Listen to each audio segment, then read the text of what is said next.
I'm Father Fred Clotter, and as a young man, I joined this parish, never dreaming that I would one day be back at it, both as a priest and as the pastor.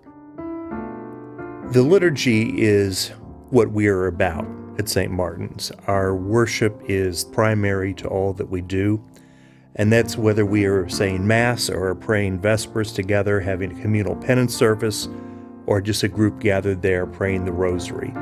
What we do in the church is the heart of what St. Martin's is about, and is why people drive for such distances to participate in worship there, because there's something about the character of the place that draws people into prayer.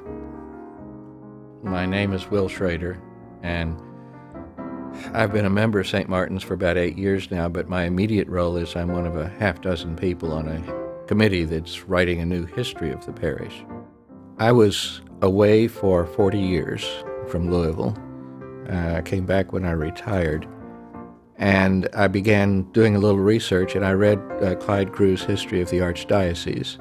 And in that, he mentioned something about St. Martin's and the traditional liturgies here, and that's what I came back to look for a place to live before I actually made the move, and I visited over a Sunday at St. Martin's, and I loved it. I loved the people there, I loved the liturgy, I loved everything about it, and so that was my home from that point on. Well, my name is Anthony Brown Sr., and I was drawn to St. Martin because I was dissatisfied where I was. And by that I mean I was dissatisfied where I was spiritually. And I asked God, what would he have me do? And he told me. He not only told me, he showed me. He not only showed me, he took me to the place where he wanted me to do what he would have me to do. So it was no longer on God anymore. It was on me.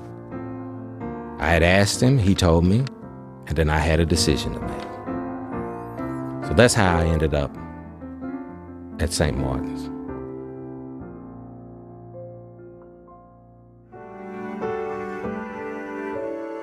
I'm Doris Fierros, the director of the Golden Arrow Center for Mothers and Children. It's an outreach ministry of St. Martin's, and we work and dedicate ourselves to mothers with untimely pregnancies and with little children's needs.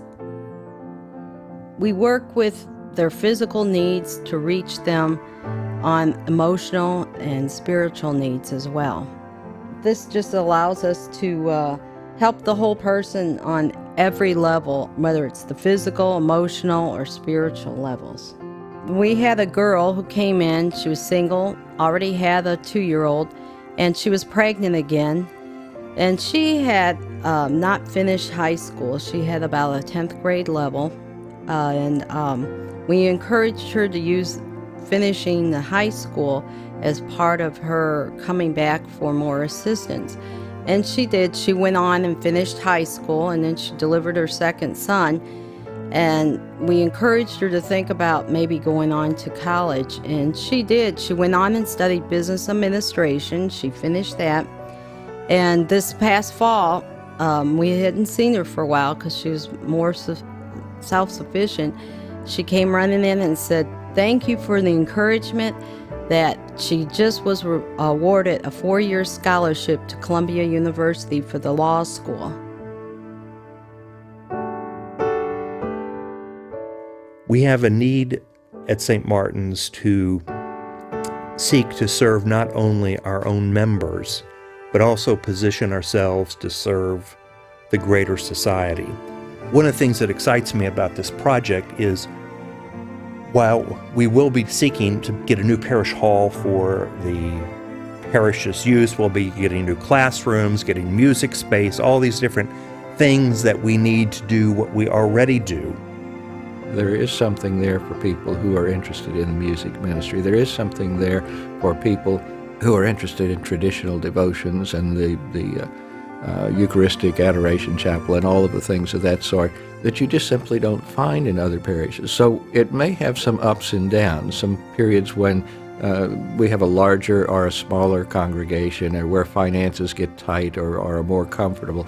But I see the parish as continuing on into the future, serving the special need in the Archdiocese.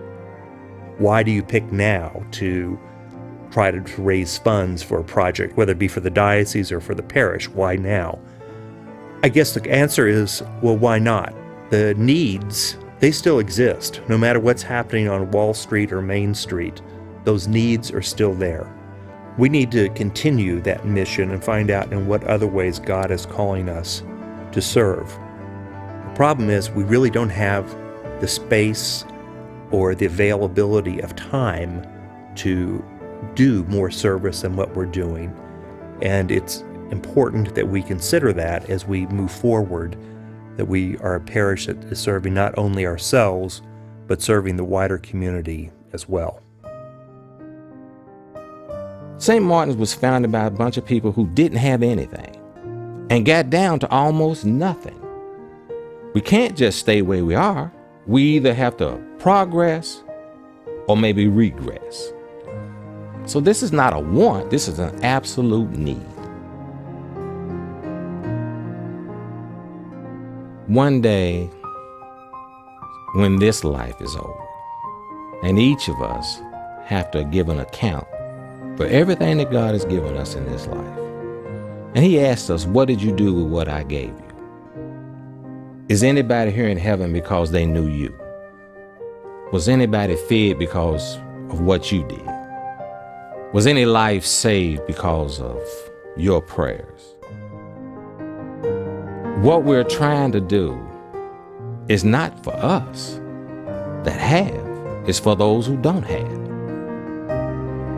A lot of people never ask God what they think God would have them do. But what happens when you ask God what he would have you do, and he tells you?